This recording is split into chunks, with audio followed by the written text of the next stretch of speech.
ami, si tu tombes, un ami sort de l'ombre à ta place.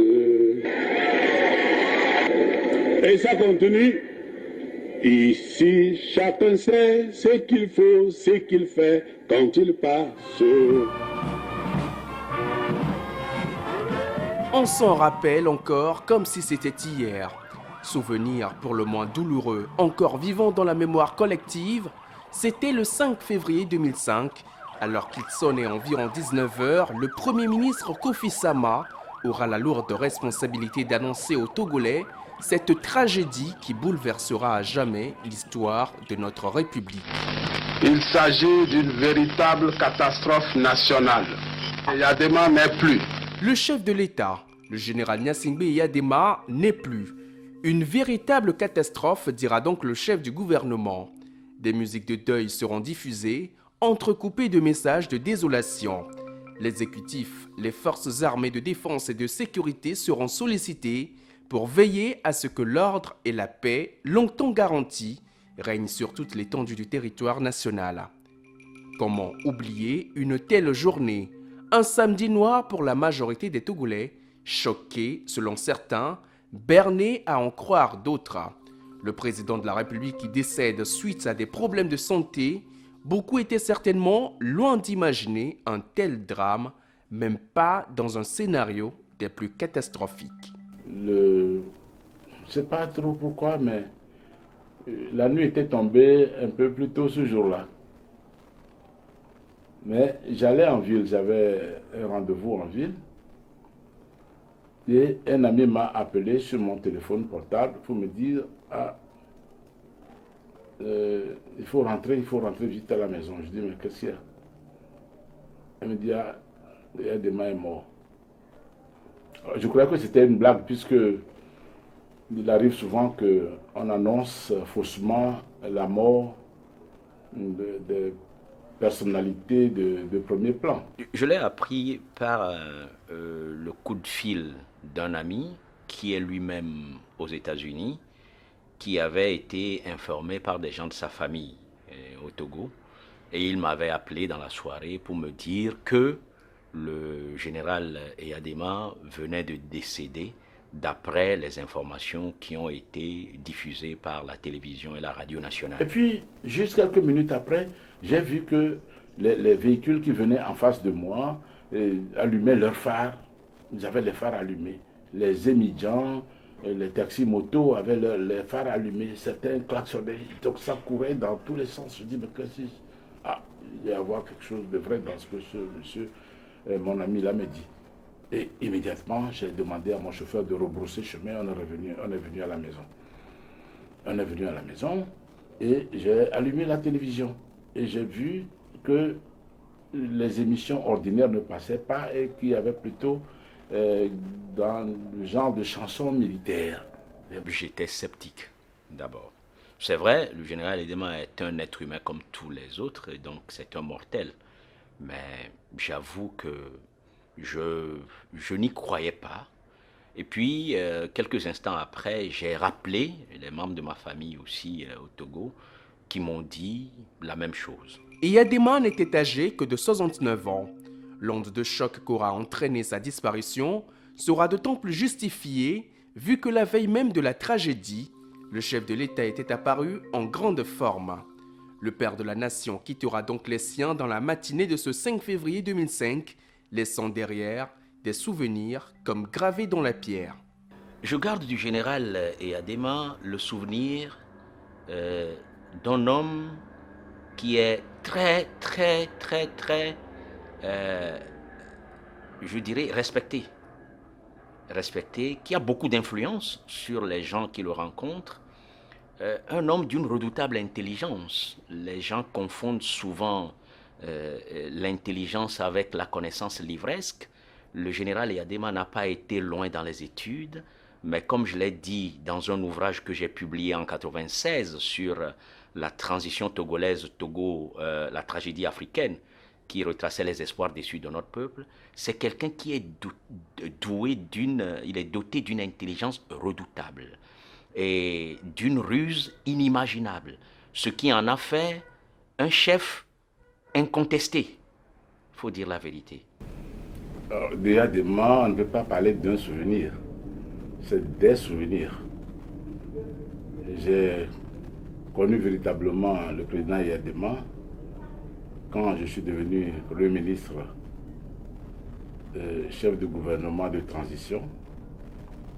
Et puis, à force de travailler ensemble et d'endurer ensemble les épreuves pour la République, eh bien, on a appris à mieux se connaître et j'ai pu savoir véritablement qui était le président Yadema. C'était d'abord un militaire, militaire jusqu'au bout des ongles. Et le deuxième élément, c'est que Yadema était un grand travailleur. Il était toujours le premier à se lever et le dernier à se coucher. C'est quelqu'un qui avait beaucoup de relations. Quelqu'un donc qui s'informait, qui prenait les idées des autres. Parce que les gens se méprennent un peu sur ce qu'est le véritable Yadema. Parce qu'au niveau des études académiques que les uns et les autres que nous avons fait, Yadema n'a jamais mis les pieds à l'université, et même pas dans un collège ni dans un lycée. Mais c'est quelqu'un qui sait apprendre des autres. C'est pourquoi il appelait, il consultait souvent. Et puis enfin, Yadema, quand j'ai eu à le connaître, j'ai constaté que c'était vraiment un père de famille affectueux. Et notre président actuel, Faure Gnassingbé, était petit à l'époque. Bon, quand j'allais à Lomé 2 ou quand j'allais à Kara, et aussi bien fort que ses autres frères, je voyais le genre de rapport qu'ils entretenaient avec leur père. C'était un rapport très affectueux. Donc c'était un père de famille très affectueux. 5 février 2005, 5 février 2015, voici très exactement 10 ans que le président Yadema nous a quittés. Une décennie déjà, après 38 ans d'une gouvernance essentiellement axée sur le maintien de la paix, la stabilité, la sécurité, une flexibilité face au courant démocratique et surtout un rôle prépondérant au sein des instances de prise de décision à l'échelle internationale. J'ai vu qu'il était très attaché à la paix régionale et sous-régionale. Et il a beaucoup œuvré dans le cadre de la CEDEAO et des organisations régionales et sous-régionales, et même dans le cadre de l'organisation de l'Union africaine, de l'unité africaine qui est devenue l'Union africaine, pour aider à éteindre les conflits à gauche et à droite. Et quand j'ai été, entre-temps, son ministre des Affaires étrangères et de la coopération, j'ai pu apprécier cet engagement-là, notamment dans le conflit, dans le règlement des conflits en Sierra Leone, pour éteindre la guerre civile en Sierra Leone et en Guinée-Bissau. Il va sans dire que les souvenirs sont nombreux lorsqu'il s'agit du président Yadema. Son ombre plane encore sur le pays. D'aucuns soutiendraient même que le Togo actuel serait à son image, comme si nous ne suivions que ses traces. 38 ans dans l'histoire d'un pays, c'est beaucoup. Et on ne peut pas faire du vide sur 38 ans. Ensuite, parce que déjà, comme je le disais déjà à la conférence nationale, le général Yadema a eu un règne dont beaucoup d'éléments ont été considérés comme négatifs. Mais lorsque l'on fouille dans le passage de cet homme à la tête du Togo, on trouve nécessairement des éléments positifs. Et j'en ai déjà parlé en 1996 dans mon livre, j'ai été très clair.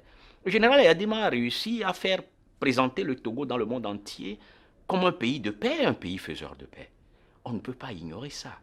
Il y a par exemple certaines sociétés ici au Togo aujourd'hui, comme je pense la Régie des eaux et la CET, qui ont été un peu les œuvres du travail, les œuvres du général Yadema, ou bien qui sont le fruit de son travail. Il y a ces choses-là qu'on ne peut pas ignorer.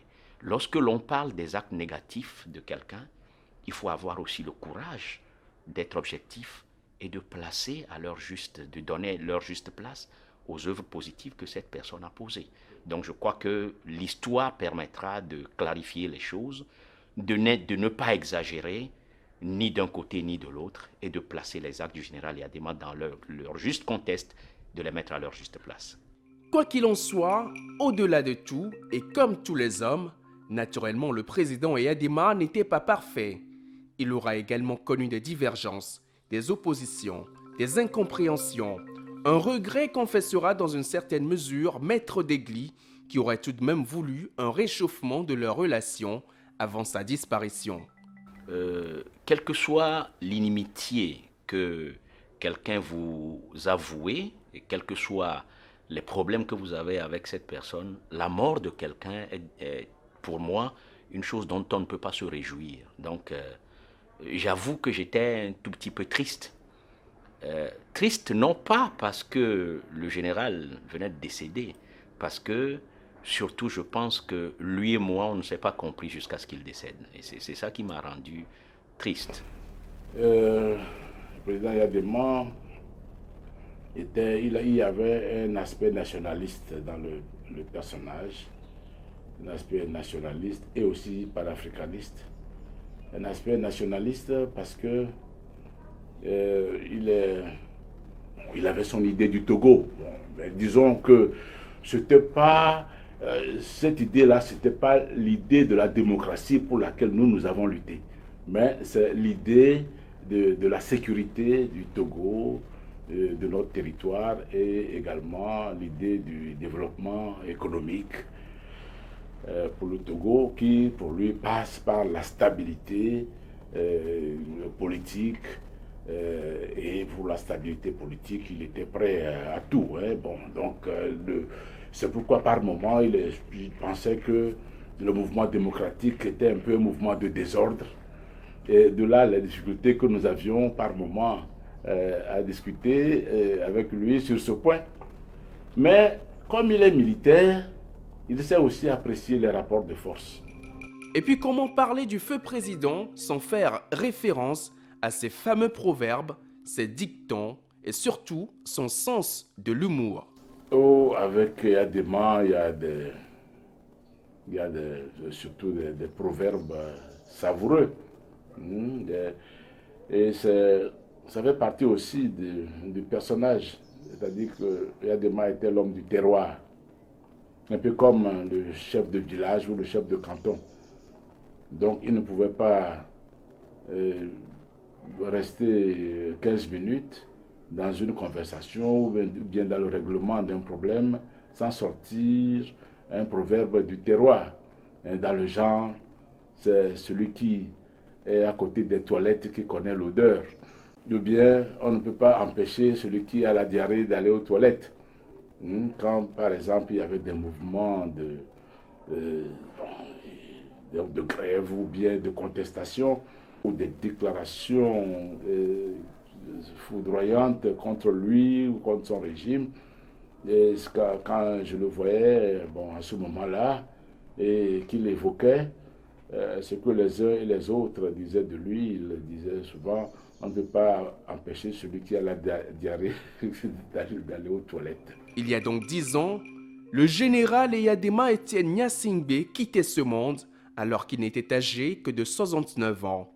Aujourd'hui, à l'heure d'une nouvelle commémoration, hommage lui est rendu, son héritage est conservé, sa vision partagée. Le Togo devrait impérativement être la plus brillante illustration du développement, et ceci certainement grâce au concours de tous ses fils et filles fiers de lui appartenir. Un petit coup, c'est agréable. Par un petit coup, c'est... Mais il ne faut pas rouler dessous la table. Boire un petit coup, c'est agréable. Boire un petit coup, c'est... J'aime le jambon et la saucisse. J'aime le jambon quand il est bon. Mais j'aime encore mieux le lendemain.